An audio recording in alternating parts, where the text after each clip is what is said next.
Ora, muito boa tarde a todas e a todos. É um grande gosto aqui regressar a esta magnífica sala, este Salão Nobre da Ordem dos Advogados de Portugal. E permitam-me cumprimentar todos, também aqueles que nos seguem pela Justiça TV, aliás, a quem agradecemos uma vez mais a presença. E em particular, claro, também gostaria de dirigir uma saudação muito especial ao Dr. Jerónimo Martins, presidente desta associação, a Associação dos Advogados Sem Fronteiras de Língua Portuguesa, também à doutora Isabel Silva Mendes, sua vice-presidente, às colegas deste colóquio, a doutora Ana Rita Duarte Campos e a doutora Ivone Cordeiro. Também cumprimento a ilustre assistência, sou presidente da direção da Caixa de Previdência da Ordem dos Advogados e dos Solicitadores, tarefa complexa. Também cumprimento o Dr. Jorge Duarte Anselmo, presidente do Instituto das Modalidades do Exercício da Advocacia, também a doutora Isabel Magalhães, presidente da Delegação de Cascais, que aqui está, e os restantes colegas, sintam-se todos cumprimentados. Um grande gosto aqui também rever-vos depois de muitas andanças e agora eu um pouco já mais aliviado de já não pertencer aos órgãos nacionais da Ordem dos Advogados. Penso que este colóquio tem muita importância e felicito também a Associação por ter feito esta convocação de todos nós para aqui estarmos, porque de facto este é um momento muito importante para a Ordem dos Advogados e também para as ordens profissionais, porque sabemos que foi recentemente aprovada uma alteração à Lei Quadro das Associações Profissionais, a Lei 12/2023, aliás, que ainda não está em vigor, às vezes vemos assim muitas pressas na comunicação social, mas a verdade é que a lei só entra em vigor no dia 28 de junho. Até parece que já entrou em vigor já há um mês, mas não, ainda não entrou em vigor. Ainda faltam 2 meses para entrar em vigor. Ou seja, presenciamos muita agitação, presenciamos muitas coisas, algumas mentiras e alguns boatos pelo meio, como é natural, mas de facto penso que é importante que possamos refletir sobre esta lei e em particular, uma vez que somos advogados, no impacto que ela vai ter quando impuser a alteração do Estatuto da Ordem dos Advogados. E, portanto, falarei um pouco, em geral, sobre as opções que constam desta lei, que são opções discutíveis, algumas poucas certas, mas a maior parte muito discutíveis, para não dizer absolutamente erradas e inconvenientes. Portanto, depois também falarei um pouco, talvez não tanto, mas as minhas colegas, sobre o impacto específico no Estatuto da Ordem dos Advogados. E sabemos bem que nós, como advogados, estamos agora também chamados a participar em conjunto na próxima Assembleia Geral, dia 6 de junho, que já foi convocada pela Sra. Bastonária, e esse será um grande momento. E realmente só tenho que lamentar que certos intelectuais da nossa praça, até que têm responsabilidades até indiretas no processo legislativo, tenham vindo dizer recentemente que consideram que essa convocação, que essa Assembleia Geral é um desafio à autoridade do Estado. Era só o que faltava impedir os advogados de se reunirem de acordo com os seus estatutos e de livremente exprimirem as suas opiniões sobre aquilo que pensam sobre uma lei que lhes querem pôr em cima, para pôr o pé em cima deles, e que eles têm todo o direito de protestar e de criticar uma lei que, em certos aspectos, é totalmente absurda. Portanto, era só o que faltava que também dissessem que nós não tínhamos o direito de expressar a nossa crítica em relação às leis da República dentro dos nossos direitos fundamentais. Mas há opiniões para tudo. Já estamos habituados a isto. Bom, em relação aqui à questão da Lei Quadro das Associações Profissionais, sabem que o contexto, fazer aqui um pouco este enquadramento geral, o contexto é o contexto de a Ordem dos Advogados se inserir numa categoria que são as associações públicas profissionais. A administração pública inclui a administração do Estado, direta ou indireta, mas neste caso é uma administração que nós chamamos autónoma. Autónoma porquê? Porque ela persegue interesses não do Estado, mas interesses do substrato que integra essas mesmas entidades. A administração autónoma pode ser autárquica, pode ser regional. Neste caso, é uma administração autónoma associativa, porque a Ordem dos Advogados é a reunião, o conjunto de advogados, pessoas singulares privadas e algumas coletivas, mas a quem o Estado depois delega um conjunto de poderes de intervenção, poderes de autoridade, quer em matéria de disciplina, quer em matéria de exercício de acesso à profissão. Mas é preciso não esquecer que estamos já num setor da administração pública que não tem nada a ver com o poder do Estado. Aqui o Estado delega poderes quase que em jeito de autorregulação. Não é bem, mas na prática é um género de uma quase autorregulação, porque na verdade pode haver profissões, e há profissões certamente que carecem dessa mesma autorregulação. E eu estou a dizer isto porquê? Porque normalmente as profissões devem ser exercidas de uma forma livre. As profissões não devem ser condicionadas. Aliás, a nossa Constituição é até muito clara, aliás, das poucas que o refere, a nossa Constituição diz que nós temos um direito liberal de garantia muito importante, que é o direito à profissão, a liberdade de escolha de profissão. Todos têm o direito de escolher livremente a sua profissão, o género de trabalho, salvo as restrições legais impostas pelo interesse coletivo ou inerentes à sua própria capacidade. Isto, aliás, é um direito de liberdade e garantia, e isso não é só o que está aqui dito literalmente, não é só escolher a profissão, mas é de exercer uma profissão com toda a liberdade inerente às características dessa mesma profissão. Portanto, não é só chegar lá, é chegando à profissão, depois lá dentro ter essa capacidade e essa liberdade. E é por isso que a Constituição acabou por acrescentar uma norma que inicialmente não tinha, precisamente para prever a possibilidade de haver associações públicas profissionais, como é o caso dos advogados, há umas quantas outras, que podem estabelecer, através da qual, de norma que permite o estabelecimento de leis que criem associações públicas profissionais, precisamente para dar a essas associações poderes de intervenção, os tais poderes de intervenção disciplinar, ou poderes de regulação, ou poderes de acesso, mas de uma forma sempre limitada, porque a base da profissão é uma base livre.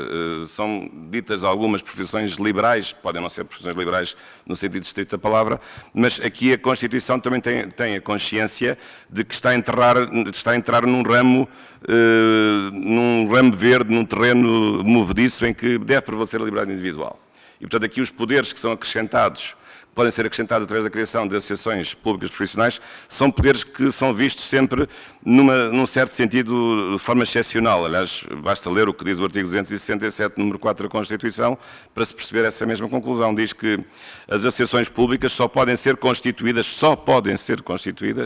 para a satisfação de necessidades específicas, não podem exercer funções próprias das associações sindicais e têm organização interna baseada no respeito dos direitos dos seus membros e na formação democrática dos seus órgãos.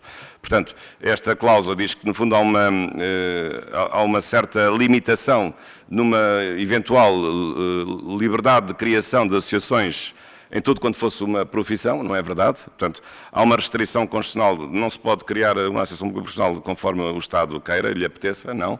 E isso está adstrito a um conjunto de regras que fazem parte da própria natureza das profissões e respeitando a sua autonomia interna de organização, a sua democraticidade e também os direitos inerentes a um exercício identitário de uma certa profissão. Portanto, nesta sequência aparece, não é nova, já havia uma antes, mas aparece a Lei Quadro das Associações Públicas Profissionais, que é a lei, precisamente, a Lei 2 de 2013, de 10 de janeiro, que foi agora então alterada pela Lei 12 de 2023, de 28 de março. E esta lei, de facto, considerando aquilo que já tem existido, é uma lei que estabelece um conjunto de regras que disciplinam depois em cada associação pública profissional quais o modo de se organizarem, de funcionarem, que poderes é que vão ter, que tipo de intervenção é que vai ter em cada uma das profissões. E, portanto, há depois tantas leis quantas as profissões que são objeto de criação de associações públicas profissionais. Hoje é muito maior o número do que eram nos anos 90 ou no princípio deste século.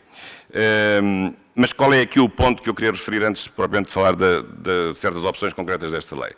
É que, ao contrário do que muitas pessoas pensam, e ao contrário do que a própria lei diz de si própria, isto não é uma lei quadro, nem é uma lei reforçada.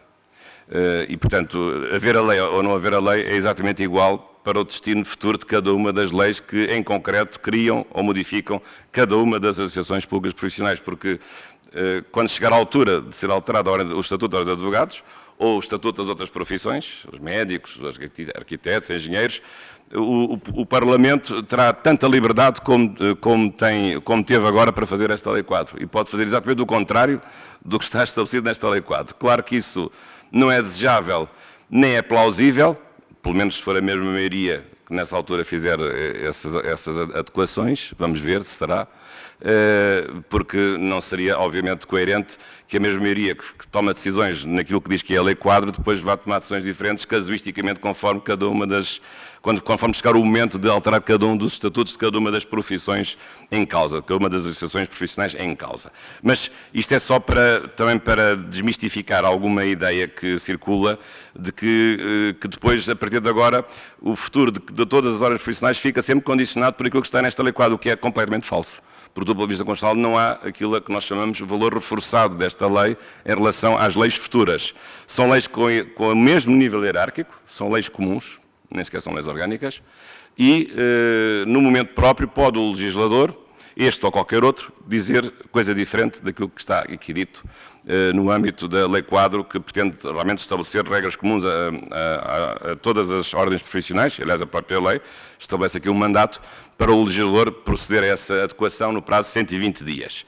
Mas, portanto, porquê é que eu estou a dizer isto? Porque, até certo ponto, este exercício de acreditarmos que está aqui definido um destino rígido para o futuro no que respeita a novas opções das ordens profissionais é capaz de ser um exercício inútil e sobretudo, não plausível, porque estas alterações não se impõem de uma forma especial a normas futuras, porque esta lei não tem valor reforçado. Mas isso é mais uma questão aqui dos constitucionalistas, não é essa, de certa maneira, a questão mais importante que nos interessa.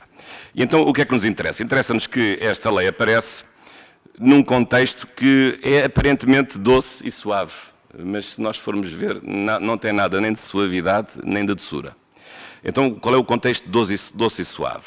É o contexto que é necessário tornar os nossos serviços, das nossas profissões mais concorrenciais, mais respeitadores dos direitos dos consumidores, por exemplo.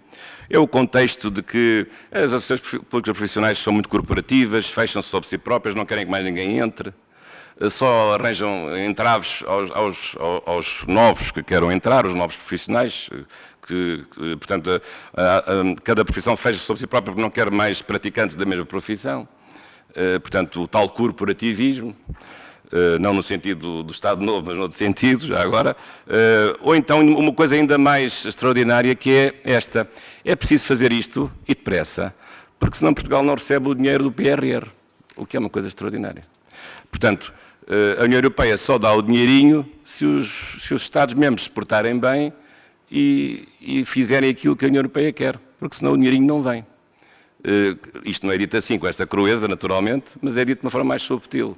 Ou seja, o dinheirinho só vem se houver a simplificação da administração pública dos países. Portanto, a ideia é da simplificação administrativa, ou de tornar o regime do funcionamento das profissões mais democrático, mais concorrencial, sem corporativismo, essas coisas assim. E, portanto, digamos que os fundamentos sendo estes, isto já diz tudo sobre a bondade das soluções, ou de uma parte das soluções que aqui estão. Isto numa visão assim branda, porque eu já não vou tão longe, numa visão provavelmente mais conspirativa, que é a de isto ser, evidentemente, um ataque inacreditável às ordens profissionais. E, portanto, eu penso que para alguns, o que está na mente de alguns, até alguns legisladores, é pura e simplesmente acabarem com as ordens profissionais.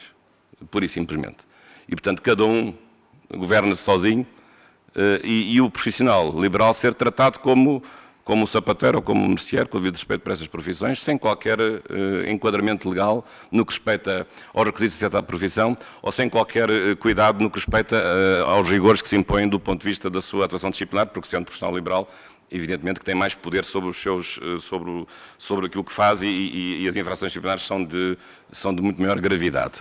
E, portanto, penso que há aqui também um objetivo ideológico escondido, que é, pura e simplesmente, acabar, daqui a uns anos, pura e simplesmente com as associações públicas profissionais. Já agora, claro, aqui, depois acabando também com as de advogados. Mas nós não vamos deixar, acho eu. Bom, e então o que é que... Mas esta lei, para ter sido aprovada, passou aqui por um período conturbado, porque, entretanto, o Presidente da República, e bem, pediu ao Tribunal Constitucional a fiscalização preventiva deste diploma. Não pediu sobre todos os assuntos que eu acho que poderiam suscitar dúvidas, pediu a fiscalização apenas em 5 normas, que eu vou aqui resumir de uma forma breve, tanto quanto possível, que são as 5 normas provavelmente mais discutíveis que esta mesma lei contém. Uma delas diz respeito ao famoso artigo 9, número 8, o famoso artigo dos júris dos estágios, que ser necessariamente constituído por membros externos, é o artigo 9, no artigo 8º, número 9, que diz o seguinte: a avaliação final do estágio é da responsabilidade de um júri independente, que deve integrar personalidades de reconhecido mérito que não sejam membros da Associação Pública Profissional. Esta foi uma das normas. Outra diz respeito não agora ao júri final do estágio, mas que diz respeito ao órgão disciplinar, também uma alteração proposta e que foi aprovada, porque isto passou tudo no Tribunal Constitucional, um órgão disciplinar que deve integrar personalidades de reconhecido mérito com conhecimento e experiência relevantes para a respectiva atividade, que não sejam membros da Associação Pública Profissional. Isto, um órgão disciplinar. E depois, mais outra norma que diz respeito ao facto de ser dirigente da Associação Pública Profissional não poder ser dirigente da função pública, a questão do provedor dos serviços prestados por cada um dos profissionais, por exemplo, e depois, talvez outra norma também importante, a criação agora do novo órgão, digamos que é um tipo superpolícia, que é o chamado órgão de supervisão, que é acrescentado pelo artigo 15A, acrescentado à Lei das Associações Públicas Profissionais. Portanto, em relação a estes 5 pedidos que foram feitos pelo Sr. Presidente da República, de facto o Tribunal Constitucional achou que era tudo constitucional, embora não por unanimidade, o que merece as maiores reservas. Eu, apesar de tudo, considero que algumas destas alterações não são assim tão discutíveis, ou não sendo inconstitucionais, são discutíveis, mas não são inconstitucionais. Estou a referir-me em particular, porventura, à questão de haver uma incompatibilidade entre as funções de dirigente de uma associação profissional e dirigente da função pública. Não me repugna nada que isso seja estabelecido, e acho bem até. Ou a questão relacionada com o provedor dos serviços. Claro que nós vivemos numa época de multiplicação de provedores. Já tínhamos um provedor de justiça que está na Constituição, depois íamos tendo provedores das regiões autónomas que foram considerados inconstitucionais, as ordens profissionais já têm provedores, as universidades têm provedores. Portanto, agora a palavra provedor deve ter aqui uma mística qualquer que me escapa. De facto, há aqui uma tendência para multiplicar. A palavra provedor realmente deve ter aqui uma magia que me escapa. Mas, apesar de tudo, não me repugno que esses provedores existam, sobretudo se preocuparem com aspectos, digamos assim, externos à profissão, não com os aspectos que têm a ver com a qualidade do exercício da profissão, mas mais com os aspectos, porventura, digamos, de pagamento de serviços, porque, na verdade, os advogados e outros profissionais liberais prestam serviços e estão no mercado. Não há nenhum mal em reconhecer, dessa perspectiva, que as coisas possam ser vistas assim. Mas agora, em relação às outras alterações, é que eu tenho realmente as maiores críticas em relação a esta decisão do Tribunal Constitucional, tomada pelo Acórdão 60/2023, de não ter considerado inconstitucional. E, portanto, não considerou. Portanto, no que respeita ao júri dos estágios, portanto, a tal alteração do artigo 8º, número 9, não é inconstitucional, diz o Tribunal Constitucional, quando o júri é independente e deve integrar personalidades de reconhecido mérito que não sejam membros da Associação Pública Profissional. Portanto, então, podemos ter um canalizador a dizer que um eletricista não está qualificado para montar quadros elétricos. Será assim? Não me parece que isto seja uma boa maneira de ver as coisas, porque quem percebe se a pessoa está habilitada a entrar numa profissão costuma ser a pessoa que está já na própria profissão, já agora. Não necessariamente haverá pessoas com poderes especiais que percebem de tudo, mesmo não exercendo as profissões. Eu também admito que haja essa possibilidade. É mais rara, mas também acontece. Há sempre pessoas que são omniscientes, não é? Mas isto não é regra geral, e nós estamos no mundo da regra geral, nós estamos no mundo ideal. E, portanto, acho muito lamentável que se imponha a existência de pessoas que vão pronunciar-se sobre o mérito de candidatos a uma profissão que não integram essa mesma profissão. Não consigo perceber, confesso que não consigo perceber. Isso é uma coisa inadmissível e não sei como é que isto vai funcionar. Portanto, vamos ter pessoas a avaliar os candidatos à advocacia, que são, já sendo brando, que são economistas ou que são gestores, que é a profissão que está agora na moda, ou que sejam médicos. Eles vêm dizer se a pessoa sabe do prazo para intentar uma ação, eles sabem? Acho que não sabem. E, portanto, acho tudo isto bastante, enfim, bizarro, para não dizer outra coisa mais desagradável. E isto depois, a questão ainda fica pior, ou talvez tenha a mesma gravidade no que respeita aos órgãos disciplinares, ao órgão disciplinar, porque a certa altura também se diz que haverá um órgão disciplinar que deve integrar personalidades de reconhecido mérito com conhecimento e experiência relevantes para a respectiva atividade que não sejam membros da Associação Pública Profissional. Portanto, aqui já entramos num domínio um pouco mais delicado, porque a questão disciplinar já implica uma ideia de direito punitivo, o direito disciplinar é um direito sancionatório, precisamente na natureza disciplinar, e, portanto, vamos ter pessoas exteriores à profissão que vão pronunciar-se sobre se a pessoa merece ou não merece ser condenada disciplinarmente. Quando muitas vezes há conceitos e há culturas que só quem está na profissão é que pode, evidentemente, conhecer. Aliás, eu recordo que este problema se coloca numa profissão paralela, a profissão dos militares, e não só, mas isto tem a ver com os militares, com a questão dos crimes estritamente militares. Em Portugal tínhamos tribunais militares que foram extintos com a revisão constitucional de 1997, agora só pode haver em estado de guerra, mas mudou-se o conceito de crime essencialmente militar para crime estritamente militar, mas ainda assim, quando há um crime estritamente militar, que não é só das Forças Armadas, mas estatisticamente é 90% tem a ver com as Forças Armadas, com militares, mas quando há o julgamento de crimes militares, que é feito agora pelos tribunais comuns, tribunais judiciais, há sempre um juiz militar, sempre. No coletivo há sempre pelo menos um juiz militar, é o que está na lei. É o que está no Código de Justiça Militar. E depois há uma lei que estabelece os chamados assessores militares, as regras de escolha. E isso não é por acaso.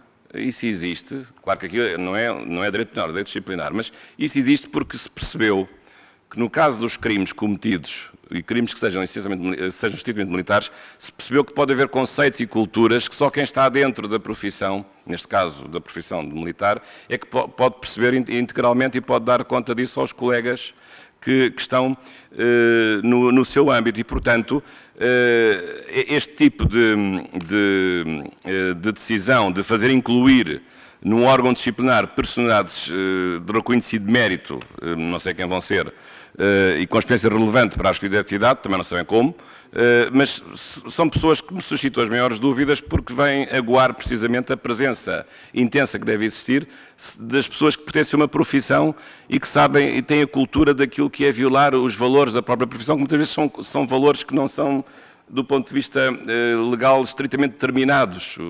Lembro o caso militar, conheço bem. O que é coesão militar?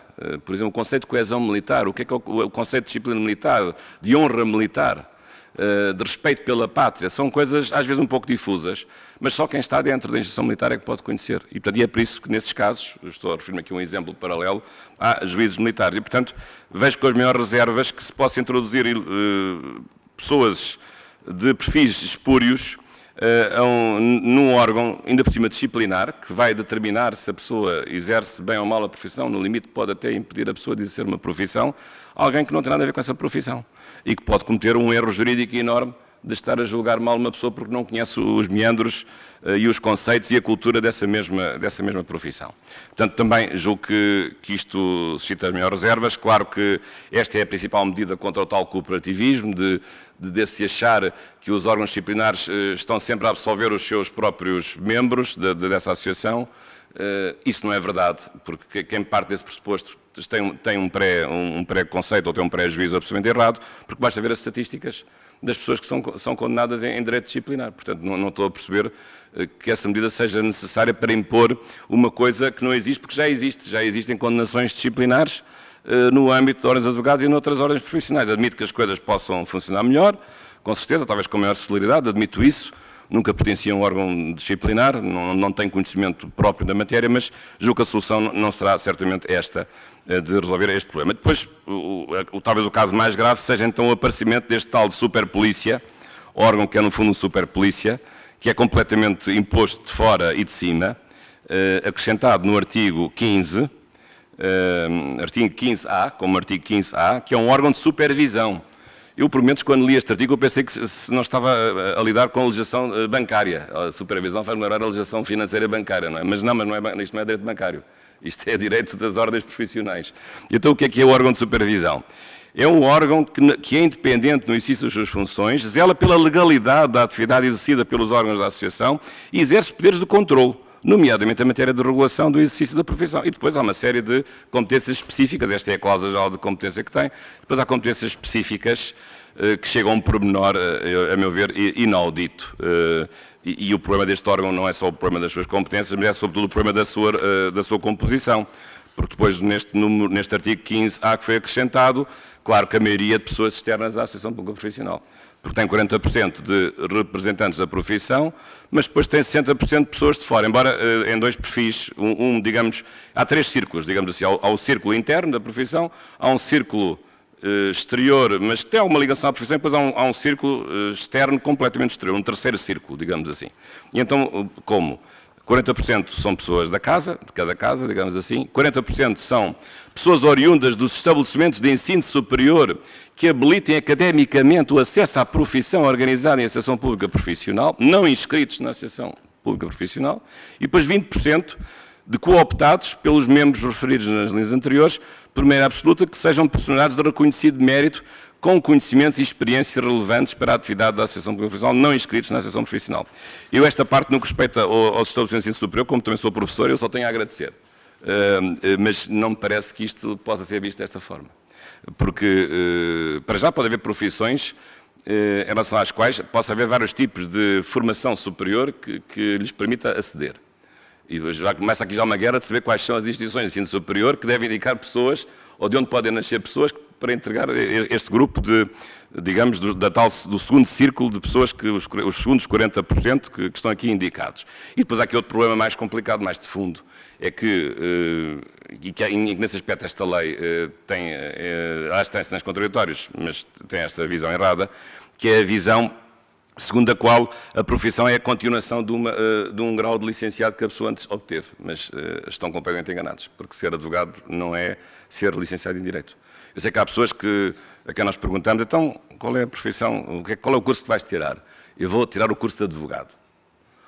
Então, e tu? Eu vou tirar o curso de juiz. Pois, mas é que não há nenhum curso de advogado, nenhum curso de juiz.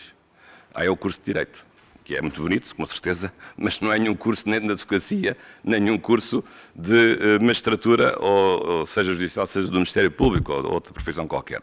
E, portanto, isto, no fundo, tem aqui subentendido que há, no fundo, uma continuação, que certas profissões são uma continuação da universidade, o que não é verdade. Aliás, o processo de Bolonha, mal ou bem, tem os aspectos positivos, eu acho que tem alguns negativos, também tem, com certeza, mas é precisamente um dos aspectos positivos, desanexar essa grande proximidade que existia entre certas profissões e o grau académico que lhe está subjacente, até porque pode haver pessoas licenciadas em Direito que tirem mestrados noutras áreas, portanto, hoje o processo de Bolonha, a meu ver, bem, embora às vezes com alguns excessos, permite uma formação compósita e híbrida, formação pós-graduada no que respeita às várias pessoas que obtêm graus académicos.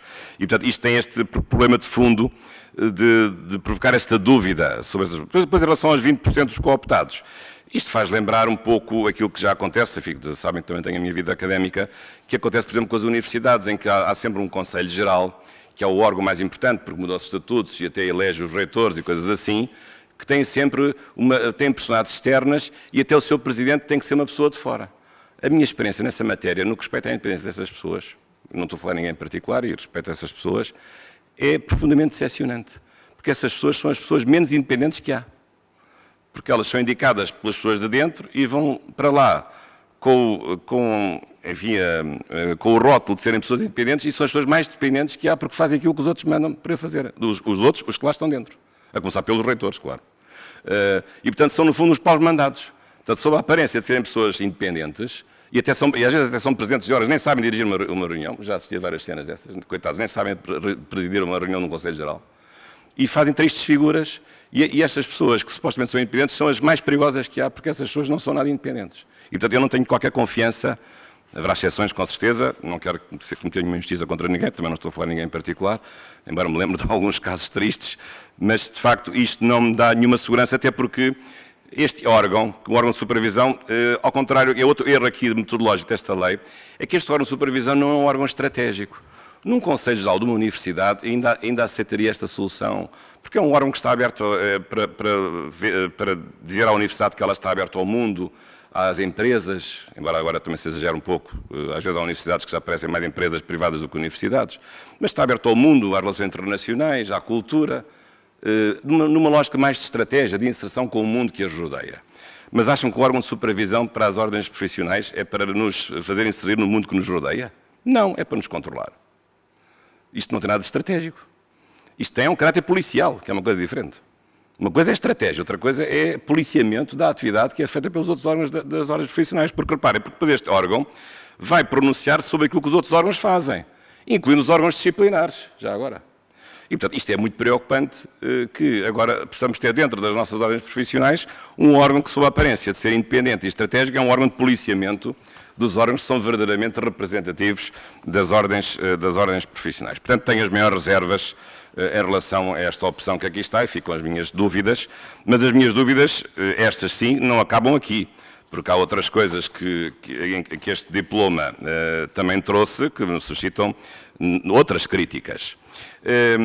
E, de facto, começo a achar que essa teoria da conspiração tem algum fundamento. Sempre que eu leio esta lei de novo, eu fico sempre com a ideia que essa teoria vai ganhando adeptos e vai ganhando realmente raízes.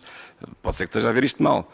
Mas reparem no novo artigo 8º da lei, da alteração à lei das associações públicas profissionais, que é um artigo impressionante porque, isto é, chama à órbita da intervenção legislativa um conjunto de matérias em que se pretende precisamente amarrar as ordens profissionais, não lhes dar a liberdade.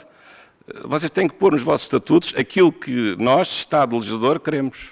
Vocês não têm liberdade para fazer os vossos estatutos, os vossos regulamentos de estágio, ou as vossas taxas, ou os vossos atos próprios. Nós é que vamos dizer como é que vocês fazem os vossos estágios, como é que vocês cobram as vossas taxas, como é que vocês fazem outro tipo de intervenções, porque isto vai ficar já nas nossas mãos. Nas mãos de quem? Do Estado legislador. Quando nós somos associações de pessoas privadas. E basta ler o artigo 8º, que diz que é preciso agora que passa a constar dos estatutos, porque a lei quadra e manda, como se os estágios profissionais ou outros previstos em lei, por exemplo.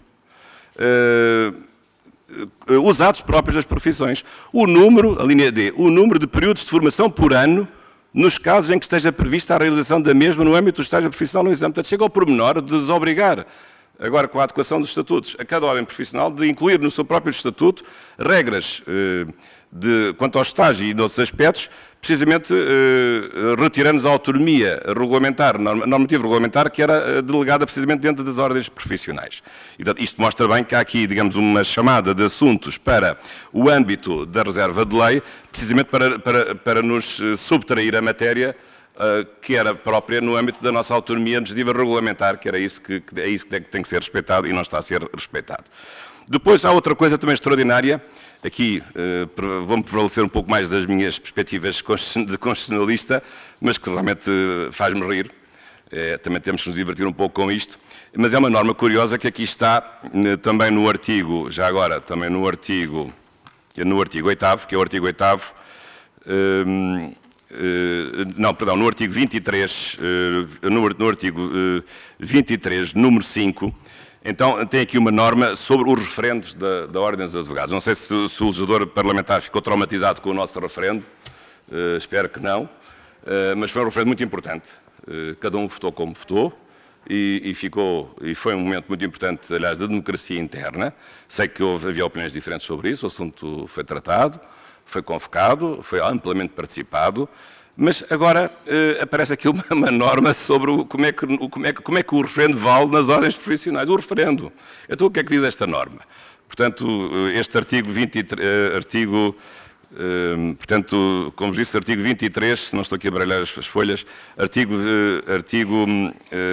sobre o referendo, portanto, artigo 21, aliás, artigo 21, número 5, diz o seguinte: diz que o referendo só é vinculativo se nele participar mais de metade dos membros da Associação Pública Profissional. Até aqui tudo bem, é o que está na Constituição em relação ao referendo político legislativo nacional. E julgo que em relação aos outros, explica analogicamente. Ou então, mas depois aqui é que vem o disparate. Depois diz assim: mas também é vinculativo se a proposta submetida a referendo obtiver mais de 66% dos votos e a participação no referendo não for de mais de metade, mas for acima de 40%. Agora é que eu não estou a perceber. Então, quer dizer, se votarem mais de metade, basta maioria relativa. Mas se votar ligeiramente menos um do que a metade, já a maioria passa para 106%. Passa para a maioria qualificada, é? Passa de maioria relativa para maioria qualificada, só porque votaram menos 40 ou 50, imagina um universo de 2.000 profissionais, basta que votem menos 10 para a maioria passar de 51% para passar para 66%. Isto cabe na cabeça de alguém. Qual é a racionalidade desta norma? Não consigo entender, pode ser que alguém um dia me diga qual é que é a racionalidade. E até pode haver aqui situações um pouco até contraditórias. Eu tento fazer aqui umas contas, mas ainda vou estudar melhor este assunto. Depois, e já vou estar a terminar, também há outras questões complexas, essas não foram analisadas por parte do Tribunal Constitucional, que têm a ver com as sociedades multidisciplinares. Sei que a questão é uma questão controversa, mesmo entre os advogados a questão não é, julgo eu, inteiramente pacífica, pacífica no sentido de não querermos as sociedades multidisciplinares, penso que isto interessa às grandes indústrias da advocacia, digamos assim, com o devido respeito, porque assim ficam indústrias de outras coisas além da advocacia, ficam indústrias de fiscalidade, indústrias de auditoria, indústrias de outras coisas. Mas é o artigo 27 que diz então o seguinte: podem ser constituídas sociedades de profissionais que tenham por objeto principal o exercício de profissões organizadas numa única associação pública profissional. Pois, numa única, mas isto é uma mexórdia profissional. Porque vamos ter na mesma associação pública profissional profissões absolutamente distintas. Como é que isso é possível? Com todos os riscos, claro, de aguar a diferença e a identidade dos atos próprios de cada profissão e depois, pior do que isso, o problema da confidencialidade dos atos de cada um dos profissionais.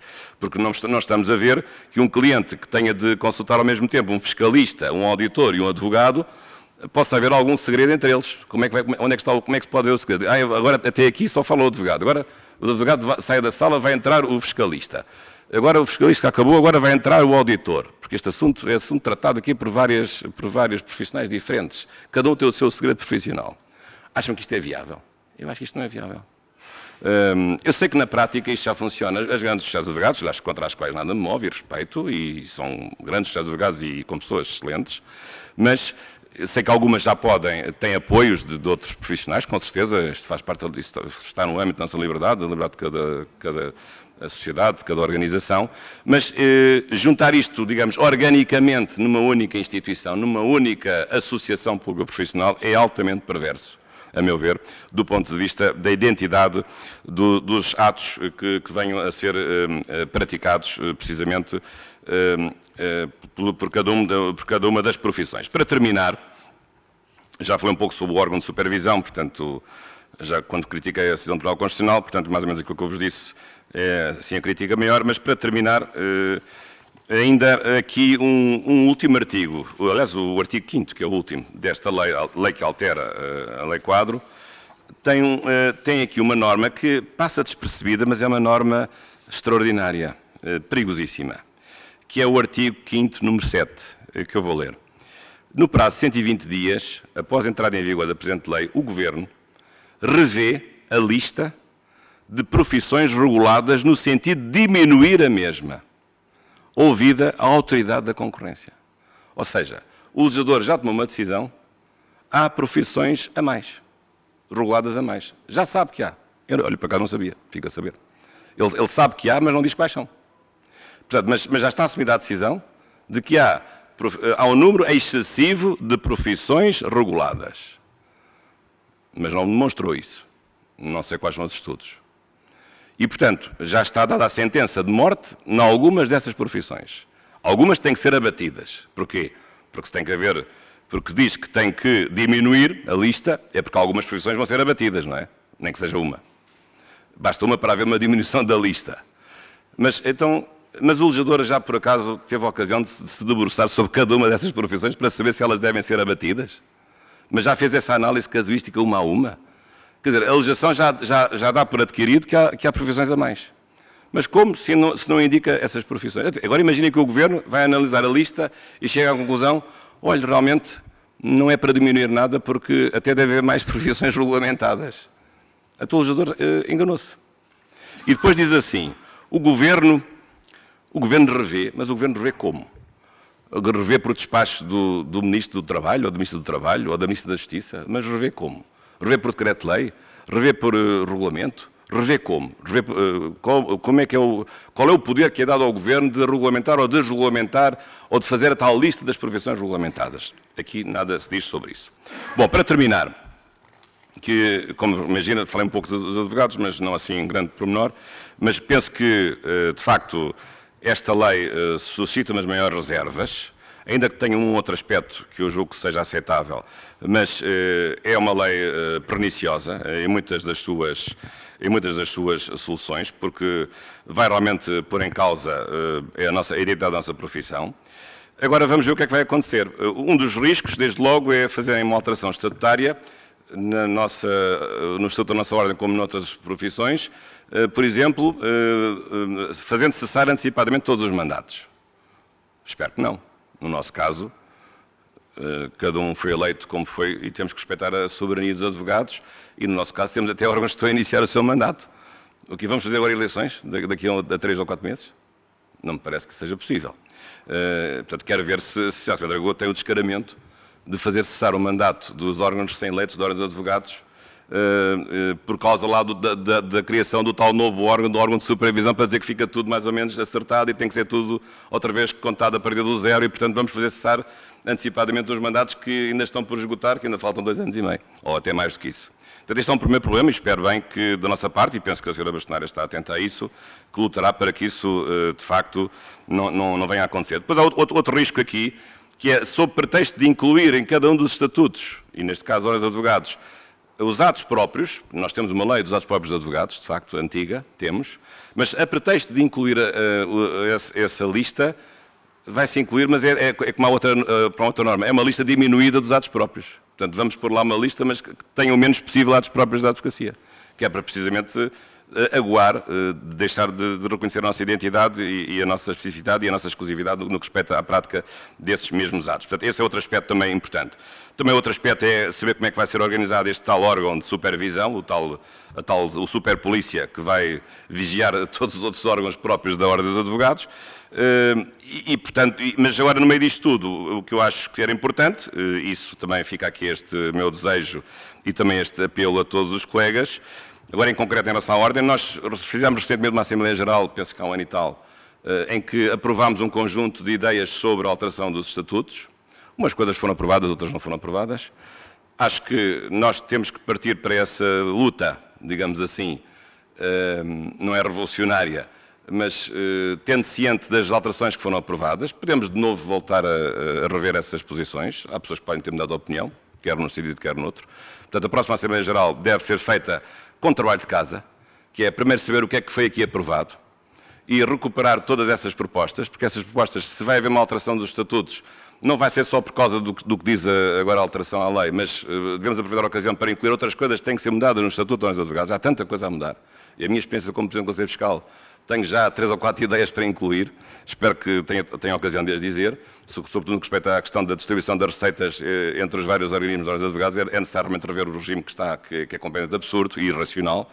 Mas outras questões, a questão, por exemplo, do método de onde para os órgãos de fiscalização, não faz sentido um órgão de fiscalização seja eleito por método meritário. Isso nunca vi em lado nenhum, mas aqui realmente existe. Bem, eu, como fui Presidente do Conselho Fiscal com método meritário, até agradeci, porque realmente eram todos a mesma lista, não é? Mas, de facto, não é assim que isto deve funcionar. Um órgão de fiscalização não deve ser eleito por um método maioritário, mas deve ser eleito por um método proporcional. Portanto, penso que na próxima Assembleia Geral e antes disso, e todos nós, também o Congresso, embora o Congresso, enfim, a meu ver mal, foi marcado por um período realmente de férias, em que muitos não vamos estar cá, infelizmente, também temos direito a férias, mas, de facto, é preciso que possamos refletir, dar a nossa opinião e sobretudo, não cair aqui numa armadilha, que é duas armadilhas. A armadilha da urgência, tem que ser assim porque a União Europeia nos obriga, isso é completamente falso. E a outra armadilha é, vamos só alterar isto e depois logo se vê o que vamos alterar, que não tem a ver diretamente com com a alteração da Lei Quadro. Não. Se é para alterar, é para fazer as coisas como deve ser. Alteramos tudo. E discutimos tudo com calma, com tempo, com participação. E não é tudo às 3 pancadas, como realmente costuma acontecer, sobretudo no processo legislativo. Portanto, deixo também este desejo. Eu participarei na medida das minhas possibilidades. Acho que nesta fase da minha vida até terei esse especial gosto. realmente para que a Ordem dos Advogados possa ficar ainda melhor. Muito obrigado pela vossa atenção e continuação de bons trabalhos.